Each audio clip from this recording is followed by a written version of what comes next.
तीनों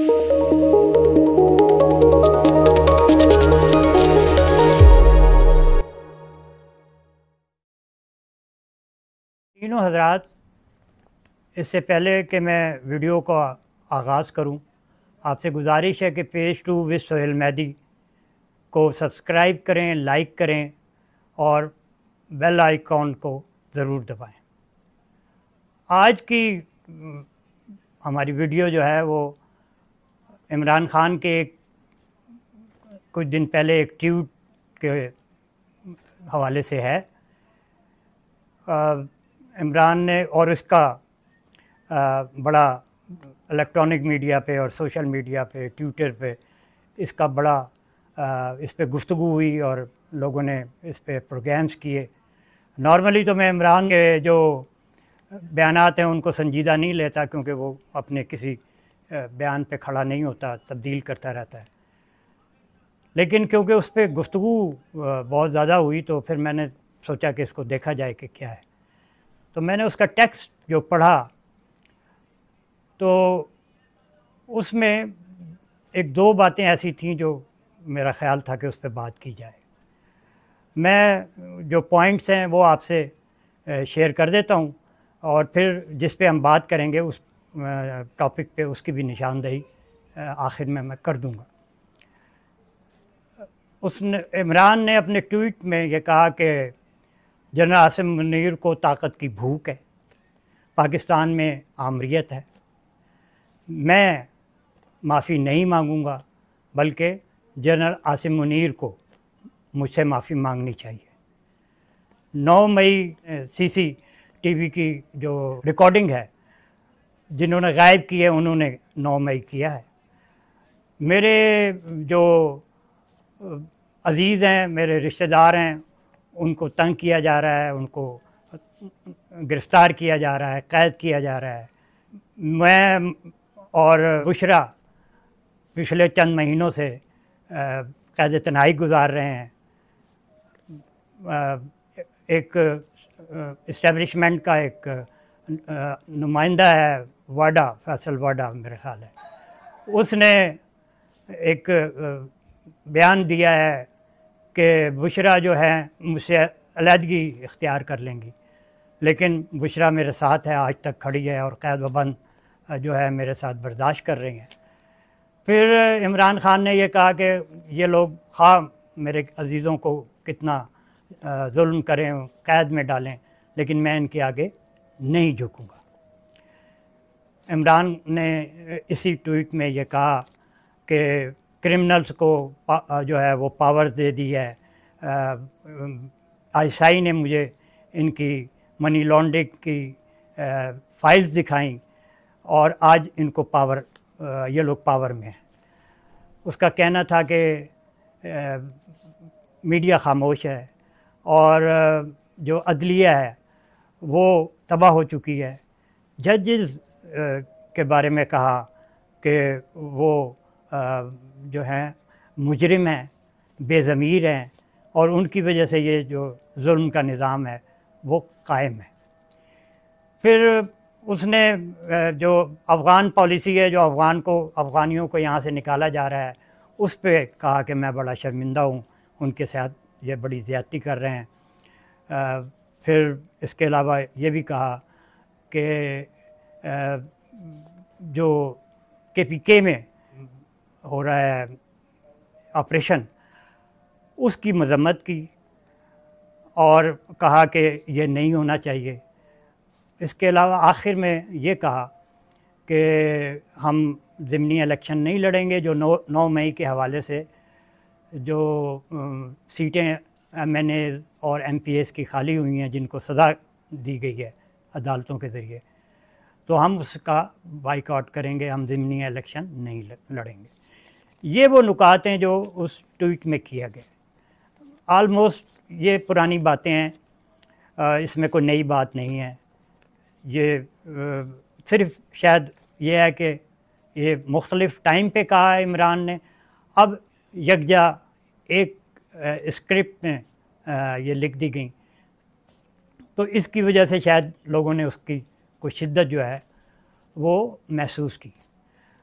मुझे मैंने कहा जैसे कि मुझे इन दो बातों में दिलचस्पी है और मेरा ख़्याल है कि ये बड़ी ख़तरनाक हैं, इन पे गुफ्तगू होनी चाहिए। जो आखिर में जिसमें इमरान कह रहा है कि हम बाइकआउट करेंगे, इलेक्शन नहीं लड़ेंगे, और दूसरे जो KPK में जो ऑपरेशन हो रहा है उसकी मजम्मत की है।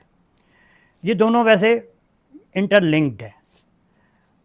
पाकिस्तान की सियासत जो है और ख़वातीन हज़रात, रवायत है कि पार्टियां पॉलिटिक्स करती हैं, इलेक्शन लड़ती हैं, तन्हा भी लड़ती हैं, अलाइंसेस भी बनाती हैं, और इलेक्शन होने के बाद भी आपस में अलाइंस बना के एक इत्तेहादी हुकूमतें भी बनती हैं। जो पार्टियां पावर में नहीं आती वो फिर हिज़्ब इख्तिलाफ में बैठ जाती हैं। जब कोई डेडलॉक आता है तो सियासी जमातें आपस में गुफ्तगू भी करती हैं। लेकिन हम देखते हैं कि इमरान खान को हम 2013 से जानते हैं। इससे पहले सियासी तौर पे इमरान कोई पॉलिटिकल एंटिटी नहीं था। इलेक्शन के फ़ौरन बाद, एक साल के बाद ही वो धरना ले आया। फिर उस दौरान वो कहता था कि अंपायर की उंगली खड़ी होगी, वो नाकाम हुआ। फिर असेंबलियों से इस्तीफ़े दे दिए। ये उसका पॉलिटिक्स का अंदाज़ है। वो पार्लियामेंट को मानने के लिए तैयार नहीं है। पॉलिटिकल सिस्टम में वो नॉर्मल एक पॉलिटिकल लीडर के तौर पे बिहेव करने के लिए तैयार नहीं है। मैं इस चीज़ की निशानदेही कर रहा हूँ। फिर जब अदम एतमाद हुई तो उसने उस वक्त एक गैर आइनी कदम उठाया और कौमी असम्बली तोड़ दी। उसके बाद हैरानकुन बात है कि एक सियासी जमात जिसकी 2 सूबों में हुकूमत हो और पंजाब में कुछ दिन पहले ही हुकूमत बनी थी, उसने अचानक उसको तोड़ दिया। मुतालबा ये उसका रहा कि नए इलेक्शन कराए जाएं। और फिर हम देखते हैं कि जब भी पहले जब शहबाज शरीफ ने ये तय कर लिया कि वो बाजवा को उसने कन्वे भी कर दिया कि वो असेंबली तोड़ रहा है, तो उसने सवाबी इंटरचेंज से एक लॉन्ग मार्च जो है वो इस्लामाबाद लेकर आ गया। और उसकी वजह से फिर उस हुकूमत ने उस वक्त उसको अपना असेंबली डिज़ोल्व करने का को कैंसिल कर दिया। सो फिर नए इंतखाबात जो है वो नहीं हो सके। एक और मौका भी आया जब शाह महमूद कुरैशी और खटक और अब्द नज़ीर तारड़ और ख्वाजा साद रफ़ीक की एक इनकी मुज़ाकरात हुए, जिसमें चारों असम्बलियाँ इकट्ठा इलेक्शन जो हैं वो नेशनल असम्बली और चारों सूबे की जो होने के लिए आपस में मुआहदा हो गया। क्योंकि पहले 2 सूबों की असम्बलियाँ नहीं थी, तो इनके दरमियान जब ये मुआहदा हो गया तो शाह महमूद कुरैशी ये उठ के गया कि मैं इमरान से इसकी अप्रूवल ले आता हूँ। तो उसने उस मुआहदे को वीटो कर दिया और उसको इनकार कर दिया। तो ये वो वक्त है, ये 2 मई की बात है। और उनके दरमियान मुज़ाकरात में 6 मई को इन्होंने मुश्तरका एक प्रेस कॉन्फ्रेंस करनी थी, और फिर आप देखें कि 9 मई हो गया उसके बाद। सो एक पैटर्न है जिसके अंदर जब भी एक मौका आता है चीज़ें जो हैं डेडलॉक ख़त्म होने का, इमरान उसको तोड़ देता है और वो क्राइसिस जो है वो मौजूद रहता है और वो इसको बाय डिज़ाइन रखता है, जो मैंने आपको मुख्तलिफ़ मिसालें दी। फिर देखते हैं कि हमारी तारीख़ है कि सियासी जमातें आपस में बातें करती हैं। हम जो हमारी जो याददाश्त है उसमें PNA की मूवमेंट थी, इलेक्शन हुआ और फिर मार्शल लॉ लगा आपस में जब इख्तलाफ हुआ भुट्टो से। तो हम ये देखते हैं कि जिसमें भुट्टो हैंग भी हो गया, लेकिन तकरीबन 2 या 3 साल के बाद नुसरत भुट्टो ने अपने मुखालिफिन जो जो PNA के जो लीडर थे, जिसमें एयर मार्शल असगर ख़ान, नवाबज़ादा नसरुल्लाह, इस तरह के लोगों के साथ, लीडरों के साथ उसने नुसरत भुट्टो ने MRD बनाई। सियासी जमातें बैठ के आपस में गुफ्तगू करती हैं, अलाइंसेस बनाती हैं। आगे चलें तो 90 की दहाई में पीपल्स पार्टी बेनज़ीर और नवाज़ शरीफ के दरमियान एक बड़ी तलखी रही, लेकिन फिर हम देखते हैं कि बेनज़ीर चली गई शहीद सऊदी अरब, और फिर नवाज़ शरीफ लंदन आए बेनज़ीर के घर में और उन्होंने COD किया।